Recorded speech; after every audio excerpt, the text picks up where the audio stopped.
Hey guys, welcome back to my channel. ఈ Geography classics NCERT second lesson latitudes and longitudes. ఈ latitudes longitudes అనేవి ఎందుకు అనేది first అంటే లొకేషన్ ఫైండ్ అవుట్ చేయడానికి.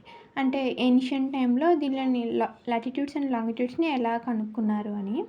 అంటే మనకి ఏదైనా లొకేషన్ కనిపెట్టడానికి ఇలా మన నడుతుంది అనుకోండి, ఇలా ఇవి లైన్స్ అనుకోండి, ఇప్పటికైతే వర్టికల్ లైన్స్, హారిజాంటల్ లైన్స్.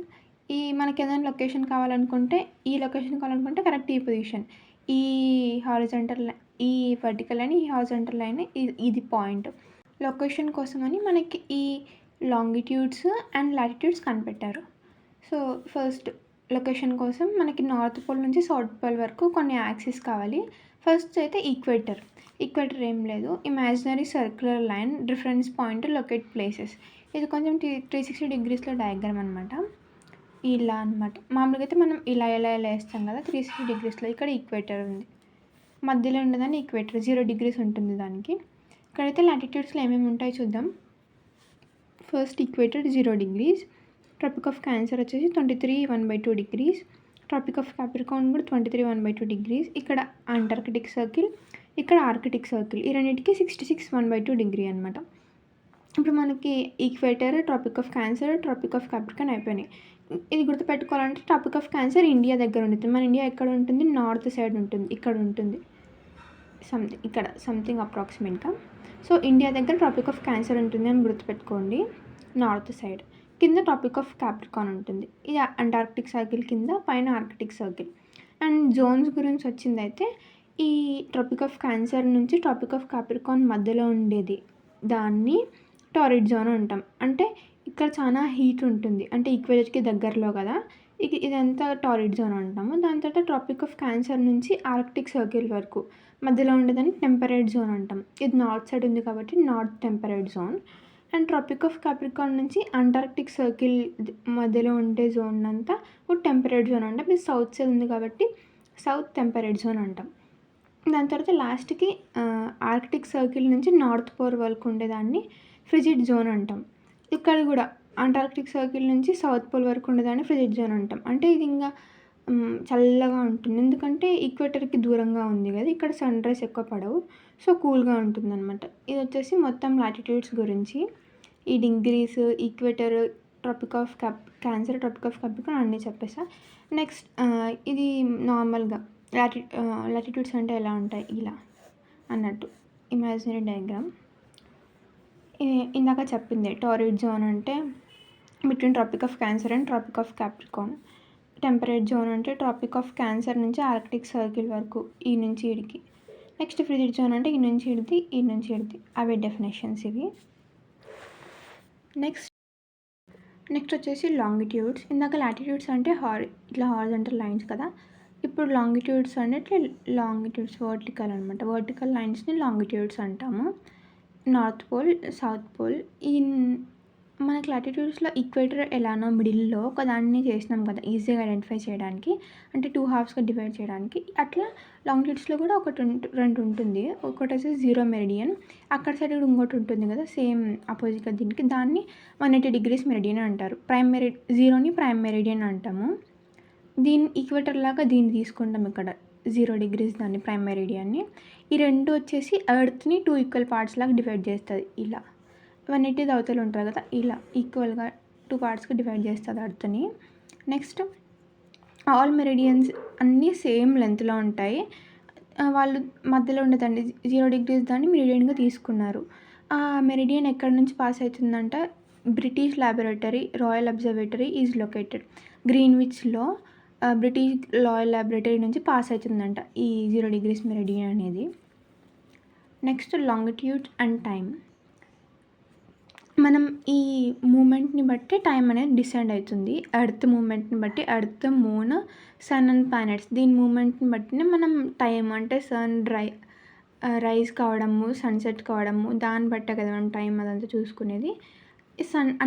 దీనన్నిట్లో కన్నా సన్ బెస్ట్ టైం కీపర్. అంటే అది కరెక్ట్ టైం, డైలీ సేమ్ టైంకి రైజ్ అవుతుంది, మళ్ళీ సన్సెట్ కూడా అవుతుంది. మామూలుగా మనకి డే అండ్ నైట్ కాకుండా ఆఫ్టర్నూన్ షార్ట్గా ఉంటుంది. ఇవన్నీ బేసిక్ అనమాట. నార్మల్‌గా 6th క్లాస్‌ది కదా ఇది. సో, అన్నీ ఇలా ఉన్నాయి.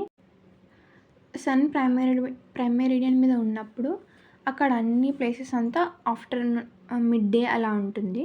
నెక్స్ట్ ఇది మనం క్లాక్స్‌లో చూసింటాం కదా రీజనింగ్‌లో. ఇక్కడ నుంచి 1 డిగ్రీ తిరగడానికి 4 మినిట్స్ పడుతుంది. 15 డిగ్రీస్ తిరగడానికి 1 అవర్. 360 డిగ్రీస్ అంటే మొత్తం తిరగడానికి 24 అవర్స్ పడుతుంది. ఇది మనం క్లాక్స్‌లో యూజ్ చేస్తాం కదా రీజనింగ్‌లో. నెక్స్ట్ వై స్టాండర్డ్ టైం అంటే మనకి ఇలా నేను ఇందాక చెప్పినట్టు ఇలా అన్ని లాంగిట్యూడ్స్ అండ్ లాటిట్యూడ్స్ తీసుకుంటే ఇక్కడ ఈ పాయింట్‌లో తీసుకుంటే ఒక టైం ఉంటుంది. ఈ పాయింట్‌లో తీసుకుంటే ఒక టైం ఉంటుంది. ఈ పాయింట్‌లో తీసుకుంటే ఒక టైం ఉంటుంది. అంటే అన్నిటికీ సన్‌రైజ్ ఈక్వల్‌గా పడవు కదా! మన ఎర్త్ అనేది ఇలా రౌండ్‌గా ఉంటుంది. ఇట్లా ఫ్లాట్ సర్ఫేస్ కాదు కదా! మొత్తం ఈక్వల్‌గా ఉండడానికి. సో, ఒక్కొక్క దగ్గర ఒక్కొక్క టైం వస్తుంది మనకి. అలాంటప్పుడు మనం ఒక్కొక్క దగ్గర ఒక టైమే పెట్టుకోవచ్చు కదా! కానీ ఇప్పుడు మనం ఇండియాకి మొత్తం ఒక స్టాండర్డ్ టైం ఫాలో అవుతున్నాం. ఇండియన్ స్టాండర్డ్ టైం అని.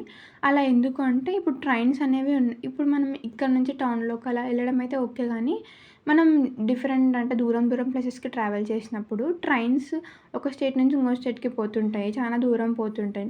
అలా పోయినప్పుడు ఒక ఊర్లో ఒక టైం అయ్యి, ఆ వేరే ఊర్లో ఇంకొక టైం అట్లా అంటే చాలా కన్‌ఫ్యూజింగ్‌గా ఉంటుంది. ట్రావెలర్స్‌కైనా లేకుంటే నార్మల్‌గా అదంతా కంట్రోల్ చేయడానికి చాలా ఇబ్బందిగా ఉంటుంది.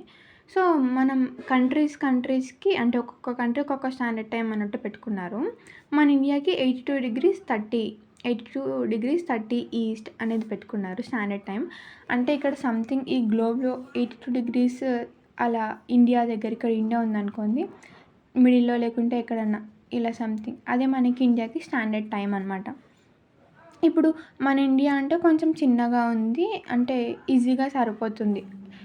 ఇప్పుడు పెద్దదైనా కంట్రీ తీసుకున్నామనుకోండి. మధ్యలో ఒక స్టాండర్డ్ టైం తీసుకుంటే ఇక్కడ చీకటైనప్పుడు ఇక్కడ వెలుతురు ఉంటుంది. అలాంటప్పుడు సేమ్ టైం మెయింటైన్ చేయలేం గదా! అలా కొన్ని పెద్ద countries with great longitudinal extent ఎక్కువ లాంగిట్యూడ్ ఇంత పెద్ద కంట్రీ ఉంది.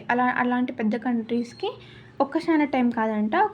ఎక్కువ స్టాండర్డ్ టైమ్స్ కూడా పెట్టుకుంటారు ఆ ఏరియాని బట్టి. అలా ఫర్ ఎగ్జాంపుల్ రష్యాకి 11 స్టాండర్డ్ టైమ్స్ ఉన్నాయంట. అంటే ఆడ కండిషన్‌ని, అట్మాస్ఫియర్‌ని బట్టి. మన ఇండియాకి మాత్రం ఒకటే ఉంది. ఇదే 82 డిగ్రీస్ 30 ఈస్ట్. ఇదే మన దానికి వాడేది స్టాండర్డ్ టైం. దీన్ని బట్టే ఇండియాలో టైం నడుస్తూ ఉంటుంది. దాన్ని ఇండియన్ స్టాండర్డ్ టైం అంటాము. అలా రష్యాకి 11 స్టాండర్డ్ టైమ్స్ ఉంటాయి. టైమ్ జోన్స్ కూడా. ఎర్త్‌కి మొత్తం అంటే మన ఇండియాకి కాదు టోటల్ ఎర్త్‌కి గ్లోబ్‌కి మొత్తం 24 టైమ్ జోన్స్ ఉన్నాయంట. అంటే 1 అవర్ ఈచ్. అంటే 1 అవర్ డిఫరెన్స్‌తో ఉండేలా. అట్లా 24 టైమ్ జోన్స్ ఉన్నాయి. Each time zone covers 15 degrees of longitude. అంటే ఇలా 15 డిగ్రీస్‌కి ఒక టైమ్ జోన్, 15 డిగ్రీస్ ఒకటి అట్లా ఇట్లా చుట్టూ. అలా మొత్తం ఎర్త్‌కి 24 టైమ్ జోన్స్ ఉన్నాయి. ఇది ఇంపార్టెంట్. అండ్ రష్యాకి 11 స్టాండర్డ్ టైమ్స్ ఉన్నాయి. మన ఇండియాకి ఇండియన్ స్టాండర్డ్ టైం దేన్ని బట్టి అంటే 82 డిగ్రీస్ 30 ఈస్ట్. ఇది. ఈ లెసన్ ఇంతటితో అయిపోయింది. అండ్ మళ్ళీ చెప్తున్నా నా హ్యాండ్ రైటింగ్ ఇగ్నోర్ చేయండి. నేను ఊకే ఇది బ్రీఫ్‌గా ఎక్స్‌ప్లనేషన్ కోసం చెప్తున్నా. నోట్స్ కోసం కాదు. మీకు అంతగా కావాలంటే నేను చెప్పింది విని రాసుకోవచ్చు. సో, నా హ్యాండ్ రైటింగ్ ఇగ్నోర్ చేయండి. అండ్ నేను ఫాస్ట్‌గా క్విక్‌గా చెప్పడానికి ట్రై చేస్తున్నా. అండ్ మీకు నచ్చినట్లయితే లైక్, షేర్ అండ్ సబ్స్క్రైబ్ చేయండి. నచ్చకుంటే స్కిప్ చేసేయండి. Thank you for watching. Take care. By.